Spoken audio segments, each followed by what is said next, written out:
Jika tokoh yang kemarin kita bahas yaitu Bung Hatta adalah tandem dari tokoh pertama kita Bung Karno, maka tokoh kita kali ini adalah tandem daripada tokoh yang kedua kita bahas yaitu Tan Malaka. Dalam hal pemikiran bahwa Indonesia mesti merdeka 100%, meskipun pada akhirnya keduanya memiliki jalan yang berbeda dalam perjuangan.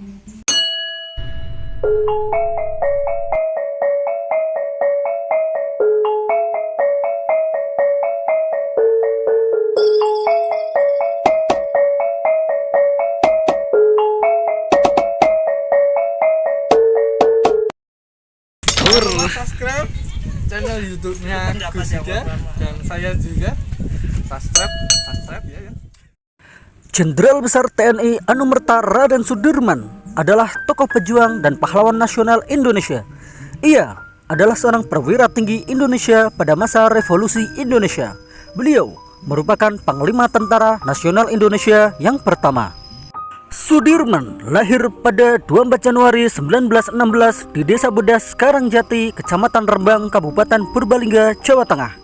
Di dalam buku-buku sejarah, ia dituliskan merupakan anak dari pasangan Karsit Kartawiraji dan Siam. Lalu diadopsi oleh pamannya yang bernama Raden Cokro Sunario yang merupakan seorang priyayi. Namun dari pihak keluarga yaitu istri dan anaknya mengatakan bahwa Sudirman adalah anak kandung Raden Cokro Sunario, bukan anak angkat seperti dalam sejumlah buku dan artikel.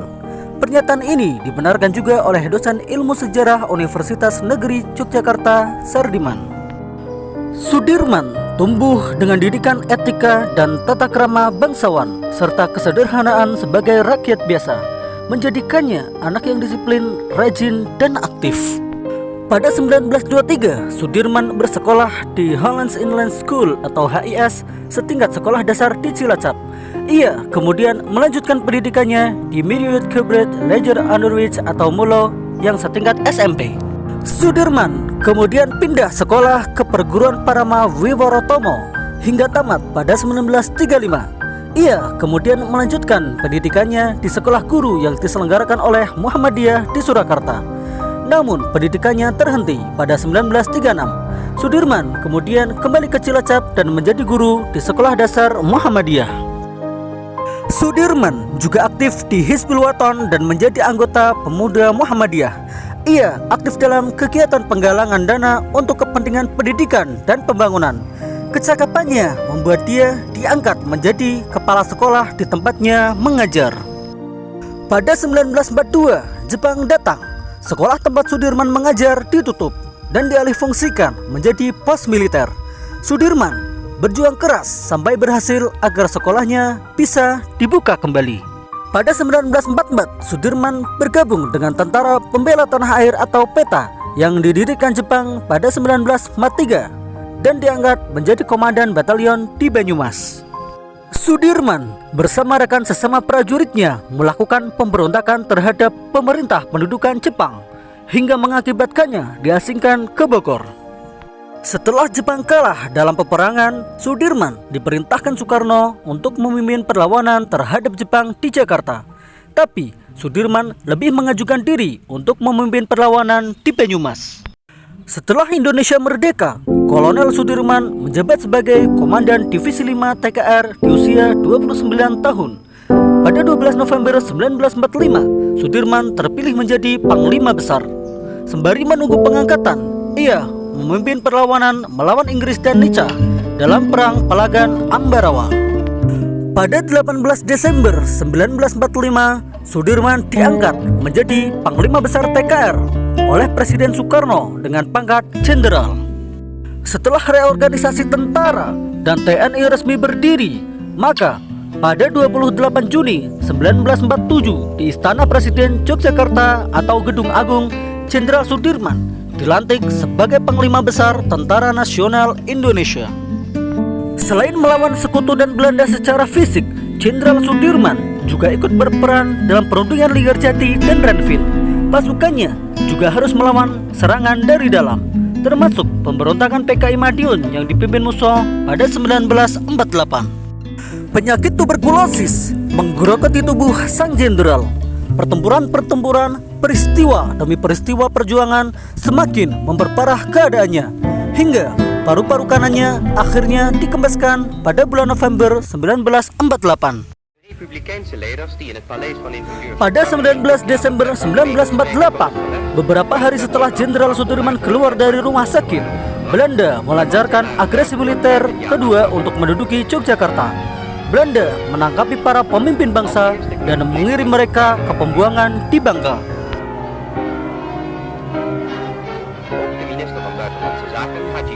Sebelum ditangkap, pemerintah sempat mendirikan Pemerintah Darurat Republik Indonesia atau PDRI yang dipimpin oleh Syafruddin Prawira Negara di Sumatera.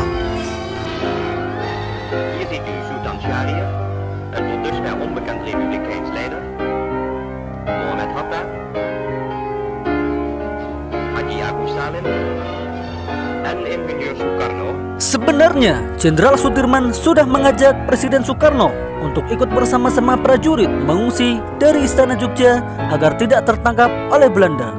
Tapi, Presiden memilih untuk tetap di istana dan berjuang di jalur perundingan. Padahal, di waktu sebelumnya, Presiden pernah menyatakan bahwa jika Belanda kembali datang, Presiden sendiri yang akan memimpin langsung pasukan berperang dengan Belanda. Hasil perundingan yang dilakukan oleh Kabinet Syahrir dianggap begitu merugikan pihak Republik karena lepasnya beberapa daerah ke tangan Belanda. Seperti di Jawa Barat, pasukan Siliwangi meninggalkan Jawa Barat karena dari hasil perundingan Jawa Barat jatuh ke tangan Belanda. Padahal tentara dengan dukungan rakyat di bawah pimpinan Aha Nasution berhasil memporak-porandakan pasukan Belanda.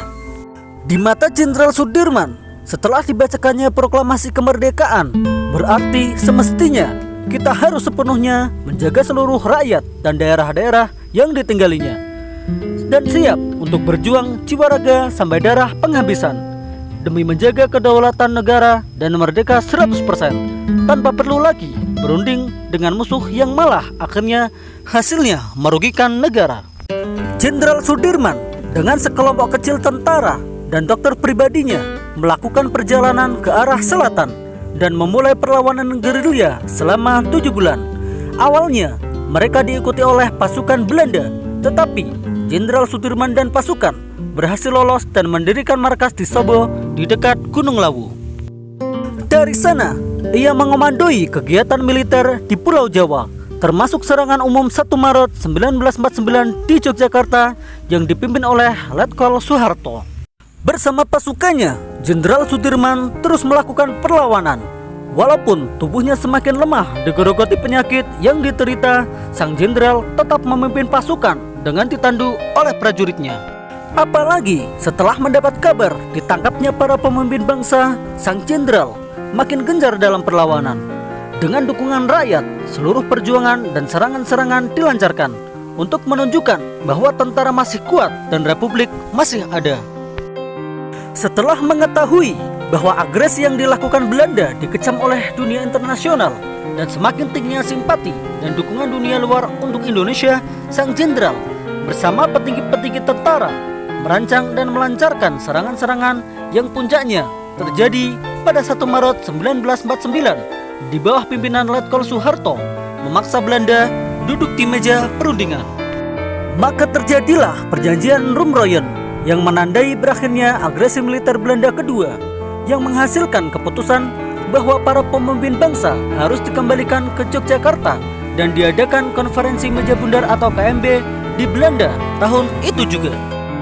Setelah para pemimpin bangsa telah kembali ke Yogyakarta, Presiden Soekarno memerintahkan Jenderal Sudirman untuk kembali ke Jogja dan mengakhiri gerilya. Namun, Jenderal Sudirman menolak, dan karena tak mau membiarkan Belanda pergi begitu saja tanpa perlawanan. Setelah beberapa kali dibujuk untuk kembali, akhirnya sang jenderal luluh dan mau kembali ke Jogja setelah dijemput oleh Letkol Soeharto. Pada 10 Juli 1949, Jenderal Sudirman dan pasukan kembali ke Jogja dan disambut oleh ribuan rakyat dan para pemimpin bangsa. Presiden Soekarno bahkan mengulang momen berpelukan saat menyambut kedatangan sang jenderal agar dapat terdokumentasi dengan baik. Potret bersatunya mereka berdua meruntuhkan anggapan adanya keretakan antar pemimpin republik yang berbeda jalan dalam upaya mempertahankan kemerdekaan. Bulan berikutnya, Jenderal Sudirman kembali meminta izin kepada Presiden Soekarno untuk melanjutkan perang gerilya. Jenderal Sudirman tidak percaya Belanda akan mematuhi perjanjian Rumroyen seperti kegagalan perjanjian-perjanjian sebelumnya. Namun, Presiden tidak setuju. Jenderal Sudirman mengancam akan mengundurkan diri dari jabatannya. Tapi Presiden Soekarno juga mengancam akan melakukan hal yang sama. Setelah berpikir bahwa pengunduran dirinya akan menyebabkan ketidakstabilan, Jenderal Sudirman tetap menjabat. Gencatan senjata di seluruh Jawa mulai diberlakukan pada 11 Agustus 1949. Setelah itu, Jenderal Sudirman berjuang melawan penyakit TBC dan terus melakukan pemeriksaan di Rumah Sakit Pandirapih. Di saat yang sama, Indonesia sedang menuntut pengakuan kedaulatan dalam konferensi meja bundar di Den Haag, Belanda. Pada 27 Desember 1949, Belanda akhirnya mengakui kedaulatan Indonesia sebagai negara Republik Indonesia Serikat. Walaupun dalam keadaan sakit, saat itu juga Jenderal Sudirman dianggap sebagai Panglima Besar TNI. Sudirman menikahi Alfiah pada tahun 1936. Keduanya bertemu di perkumpulan Wiwarotomo yang merupakan organisasi intrasekolah di Mulo setara dengan SMP. Dari pernikahannya, mereka dikaruniai 7 orang anak. Alfiah merupakan istri yang sabar dan berjiwa besar. Ia mendukung penuh perjuangan suaminya, walaupun juga khawatir akan kesehatan sang jenderal yang memprihatinkan. Bahkan saat Pak Dirman bergerilya melawan agresi militer Belanda, perhiasan-perhiasan Ibu Alfiah lah yang menjadi modal perjuangan. Begitupun sebaliknya, Pak Dirman menjadi sosok suami dan bapak yang mengayomi di dalam rumah. Ia bahkan selalu menyiapkan dan membelikan kebutuhan-kebutuhan istrinya. Begitu juga saat menjadi guru, Pak Dirman memberikan teladan dalam praktik kehidupan, di mana beliau selalu menunjukkan sifat rajin, tangkas, dan tanggung jawab, sehingga akhirnya Pak Dirman diangkat menjadi kepala sekolah. Begitupun ketika menjadi tentara, sikapnya yang tegas dan bertanggung jawab serta bersungguh-sungguh dalam mengerjakan tugas membuatnya selalu menjadi pimpinan di kelompok yang dipimpinnya. Di bawah kepemimpinannya, perlucutan senjata bala tentara Jepang dengan jalan diplomasi berhasil tanpa menimbulkan banyak korban, hingga divisi yang dipimpinnya memiliki persenjataan lebih lengkap, bahkan dapat membantu divisi-divisi lain yang kekurangan senjata. Pak Dirman mengajarkan kesederhanaan dan kedisiplinan dalam tindakan.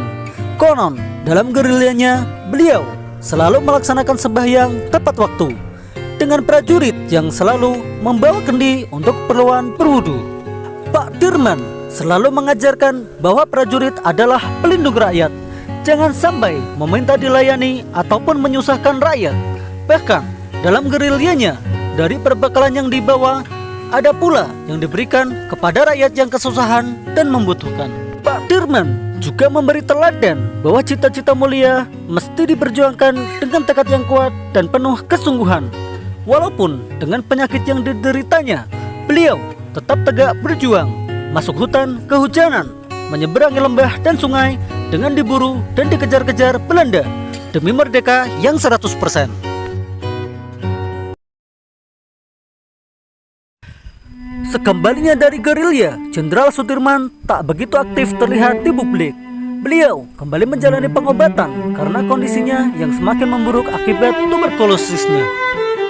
Sebulan setelah Belanda mengakui kedaulatan RI dan pengangkatannya sebagai Panglima Besar TNI, Jenderal Besar Sudirman meninggal dunia pada 29 Januari 1950 di usia yang ke-34 di Magelang.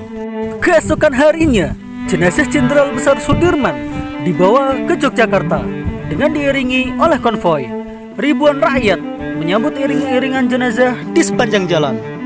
Jenazah Jenderal Sudirman kemudian dibawa ke Taman Makam Pahlawan Semadi dengan berjalan kaki dengan iringan pelayat sepanjang 2 km. Pemerintah memerintahkan pengibaran bendera setengah tiang sebagai tanda bergabung di seluruh negeri. Prosesi pemakaman dilakukan dengan upacara kenegaraan. Jenazah sang jenderal besar disemayamkan di samping makam Jenderal Urip Sumoharjo, rekan seperjuangannya. Rakyat dan para pemimpin bangsa merasa kehilangan sosok Jenderal Sudirman yang begitu dicintai semua kalangan, seperti sang jenderal yang begitu mencintai rakyat dan tanah airnya.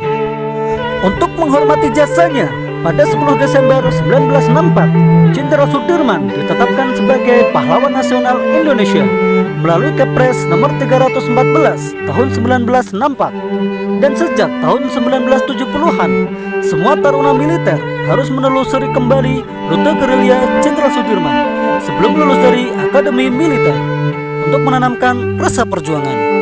Selamat jalan Jenderal Besar, jasa dan perjuanganmu tiada pernah kami lupakan. Salam jas merah.